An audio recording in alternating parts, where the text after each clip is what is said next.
ibang bansa, parang snow.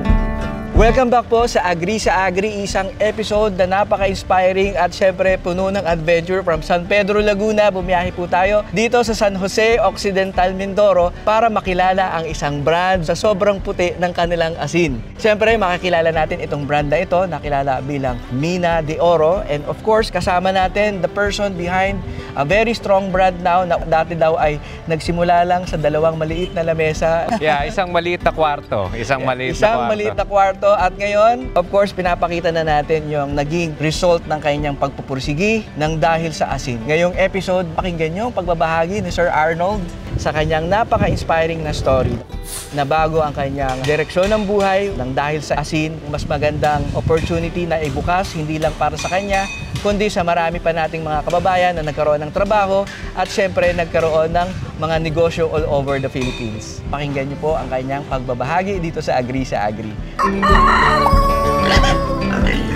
Don't forget to like and subscribe. Ako po ay si Arnold Duque. Kami po ay taga-Occidental Mindoro, San Jose and Magsaysay. Kami po ay magbabangos at producer ng asin at the same time. Kami po ay talaga pong magbabangos. Panahon pa po ng mga lolo ko at mga magulang ko, bangus na po ang negosyo namin. We used to be one of the big exporters of bangus way back in the 80s. Ang nangyari lang po, medyo na-challenge tayo sa export at to the point na tinalo na rin po tayo ng mga ibang bansa. Right now, if I'm not mistaken, Vietnam is also exporting. With all these challenges, nag-isip kami ng mga paraan kung paano po maging productive pa rin yung ating mga palaisdaan na namana po natin from our lolos and parents. Ang asin sa Mindoro, matamis. Matamis ba, sir? Gano'ng katamis? Oo, gano'n daw katamis sa kapin mo.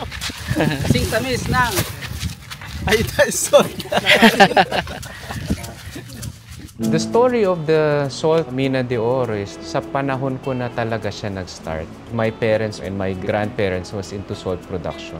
If I remember it correctly, the reason why I went to Occidental Mindoro in 2001 is because nagtatrabaho po ako sa Maynila. So far at that time, maayos naman ang aking trabaho. Somebody had to come over. So looking at that, alam mo yun yung mahirap na time kasi I had to be president of a company I did not know how to run. I was about 26 years old. Hindi ako marunong mag-farming, hindi ako marunong magbangus. Kumbaga kung sabihin nga, hindi ko alam yung kanan ko sa kaliwa ko at that time. Thankfully, I had some relatives who were here, who were in the bangus business also. May mga nakilala rin ako ng mga friends who were in the asin business naman. As early as 2002 or 2003, I already knew gusto kong lumipat into that salt business. Unfortunately, hindi naman lagi tayong may pera. So we had to work our way, dahan-dahan, ipon-ipon, until the time na we started development, nakapag-start tayo ng first asinan natin in 2006.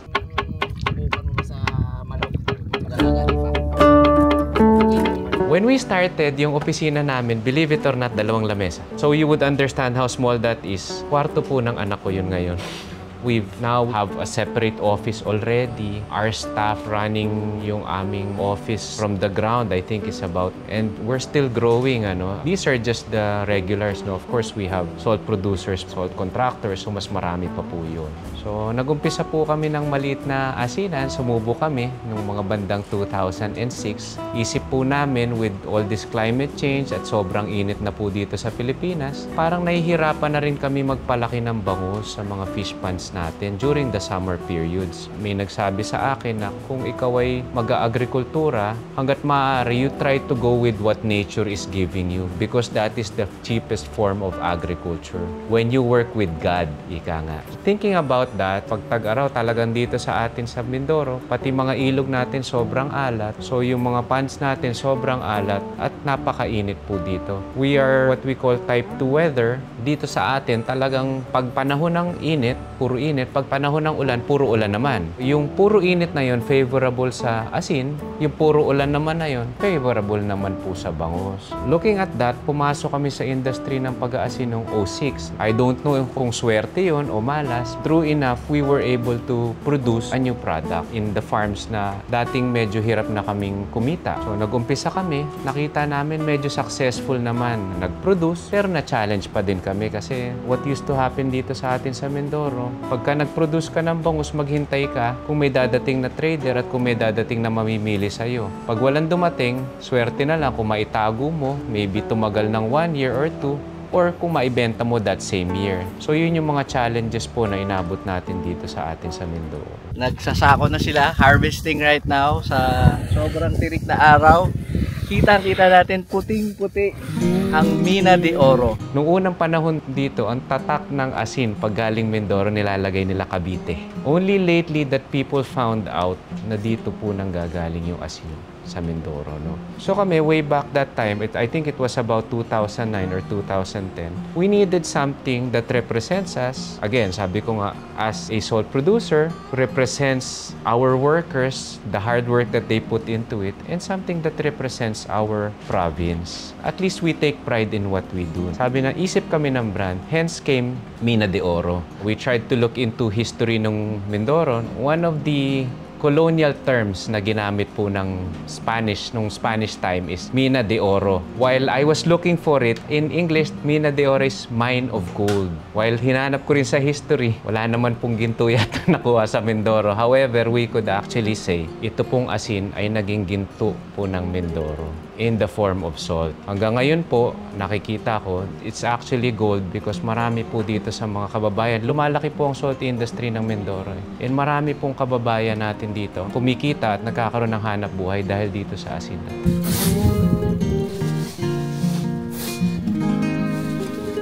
We worked really hard with our people para masabi nating magkaroon tayo ng produktong di kalidad. Mahirap naman po kasing magbenta ng bagay na hindi maganda, hindi malinis, especially kung pangkain po siya. We worked with our people and yet sometimes yun pong hard work that we put in, we realized hindi yun binibigyan talaga ng value until mabigyan mo siya ng brand or until ma-recognize ng tao na nanggaling yun sa maayos na paraan. Sometimes when it remains unbranded or it is sold as a commodity, paminsan po kasi parang isa lang ang tingin nila, asin is asin.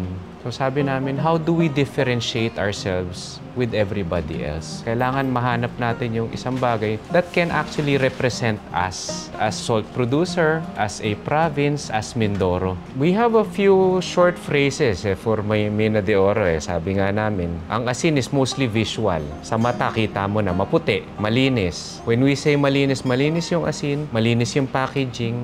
Believe it or not, ultimo kung paano namin dinideliver kay client yun. Meron kaming quality control para ma-check kung malinis ba yung pinagsakyan na sasakyan, aabot ba sa kanyang madumi yung lalagyan. We go through that extent if only to make sure that our clients are happy with the products. Ang daming asin dito sa Occidental Mindoro. Para tayong nasa ibang bansa, parang snow. With regard to branding, I can say it's very, very important. It differentiates you from the other. Parang, ano ba naman ang bigas at asin? Sabi nga nila, asin is asin, bigas is bigas. We're all categorized into that commodity market. Once we realized yung hard work namin nandoon sa brand na yun at nakilala na ng tao yung brand na this brand can be trusted, maayos ang quality ng laman nito, maayos ang timbang. For the food grade salt, maayos ang pagkaka-iodize nito. Na-realize namin kasi na ang pinakamalaking market namin is business. People who want to resell or sell our product in their respective places. Nakita namin na itong mga taong ito, hindi naman sila interested lagi sa pinakamurang produkto eh. Interested sila sa produkto na maaasahan. I think it's the same for their customers. Itong si Mina de Oro, maaasahan ko to deliver day in, day out. The right quality, same quality, every time. Sabi nila, why even bother changing? Sometimes a few pesos or a few centavos will not change their minds kasi selling a product or consuming a product, it involves trust. That's one book I remember, The Speed of Trust. If you can trust, I guess, the partner, your business partner, your brand, the brand that you're eating, it's easy to make a decision. So, trust is quite expensive when you don't have it. Once na na-build mo na yung trust through that brand, mabilis na eh. Everything is cheap. Everything can go fast. In a way, as a company, as business, mas madali na lahat ng mga transactions. Hindi na yung masyadong maraming checkpoints along the way because you're a trusted brand. Naman yung kanilang area, napakalawak ng kanilang asinan here. We would encounter clients who would tell me, okay, magbebenta ka, we're already buying from somebody else. Katulad nga, sometimes I explain to our sales and marketing team na wala naman lugar sa Pilipinas na walang asin. So wherever it is you are selling our salt product, chances are, you might be running into somebody who's already doing that business there. Ang tanong lang, ang binebenta po ba nung magiging kakompetensya mo is imported salt or local salt? Sa ayaw mo at sa gusto mo, you're displacing somebody who's there. Unless you're working with the guy who's already doing business dun sa lugar na yun. When we started, nobody wanted to work with us because sabi ko nga sa'yo, there is no trust. We're new. So, kumbaga, to them, the first question is, okay, bibili ko sa'yo. Sabi mo, maganda yung produkto mo, dala-dala mo yung sample mo. Pag ba dumating dito yung isang truck niyan, ganyan pa rin ba yung quality niyan? Ganyan pa rin ba yung timbang niya? Kung ganyan man dumating yan, pagdating dito, kaya mo ba kami supplyan buong taon? Baka iwanan kami ng supplier namin. So, all those things we had to endure. Kailangan po namin sagupain ito. I could safely say, it was about 2 to 3 years bago talaga namin na-establish with a few clients, not even so much, with a few clients na nakita nila, oh, this brand can be trusted. We can trust this brand, we can trust this company. So, constantly namin nag-uusap yung team, Ano ba yung lakas natin? Ano ba yung kahinaan natin? And yun na nga, we saw to it, if we can be a trusted brand na makakapagdala ng negosyo doon sa mga gustong magnegosyo at gustong mag-umpisa magnegosyo, there's something to build on. So that became our battle cry. Sabi namin, minsan may mga iba ayaw tayong subukan, hindi wag natin ipilit sa kanila. The smaller guy, sometimes na talagang sipag lang ang dala, tiyaga, pero gusto niyang magnegosyo, then let's work with them. When we were starting, I would go there, I would check paano yung bodega nila, anong sukat, ano yung tamang pagkakamada ng asin doon sa mga bodega nila, paano nila ma-first in, first out ito para maging maganda yung produktong lumalabas sa kanila. Believe it or not, umabot pa ako sa point na nagtuturo ako ng accounting sa mga kliyente namin para makapagnegosyo sila ng tama. The one thing we take pride, I call them business partners ng mga naging dealers or distributors natin. One thing we take pride is most of them, if not all, I cannot recall anybody na hindi naging successful. Sana, in a way, I would like to believe na kasama tayo kaya sila naging successful. It's never easy moving forward, but you have to keep going. You only lose when you decide to lose. There's never failure, there's always just learning. In our situation, from where we started in 2001 nung nandito ako until 2024, I could safely say, ang dami nung learning. For others, they call it madaming failure. For me, it was also that same failures or dapa in Tagalog. Once you learn to stand from that, the journey becomes easier and the steps become bigger. Because yung unang nadadapa ka sa maliliit na hakbang, it doesn't become as hard and the steps become bigger. Believe it or not, sa mga nag-uumpisa, it's not always going to be hard. Sometimes, as me and my friends would discuss, baka naman sanay na lang tayo sa challenges. And if you ever want to get big, you have to get used to this challenge. Kaya, that's what differentiates yung mga hindi nagsasucceed sa nagsasucceed. Handling those challenges. Sa mga may pangangailangan ng asin, whether it be food grade or non-food grade, please try Mina de Oro. Kung nagde-trade na po kayo ng asin, ng commodity, please try us. Hindi po kayo mabibigo. For those who want to try as a new business, we are also open to that. We can train you kung paano po i-handle yung aming asin, kung paano po ito ibenta. Tutulungan po namin kayo. Your success is our success. Bali, yung ginagamit po namin dito sa area namin is, tisa po. Ano yun, sir? Clay tiles. Kasi pag semento yung ginamit natin, sir, pag kinayod po yung asin, may sasama po na semento, so hindi na po siya edible pa. Yung asin po, kung titingnan natin is simple lang siya. Yun nga po sinasabi ng karamihan na sa tulong lamang po ng hangin at ng init, makakapag-produce na po tayo. Pero behind po dyan is marami pong trabaho and pangkabuhayan na binibigay sa mga kababayan natin na nag-aasin po. Kasama na po doon yung pag-angat po nila. Basta po may sipag, may tiyaga, at meron pong pagmamahal sa pamilya. Ang pinaka gusto ko po talaga sa boss namin is very open-minded po. Very po siya sa mga tao, caring talaga. Opo, nandun po yung talagang pagmamahal niya din po sa mga tao. On behalf of Mina de Oro Salt, kami po na mga staff ni Mr. John Arnold Duque, nagpapasalamat po. Bilang staff po is napakalaking tulong po ito sa aming mga empleyado niya, lalo napaka-caring po niya na boss. Sana po, na-expect namin na lumaki pa yung ating brand na Mina de Oro at para mas marami pa tayong matulungan dito sa Occidental Mindoro. Message namin kay boss, salamat dahil syempre kahit paano naging bahagi kami ng Mina de Oro Salt Farm sa aming cool na boss.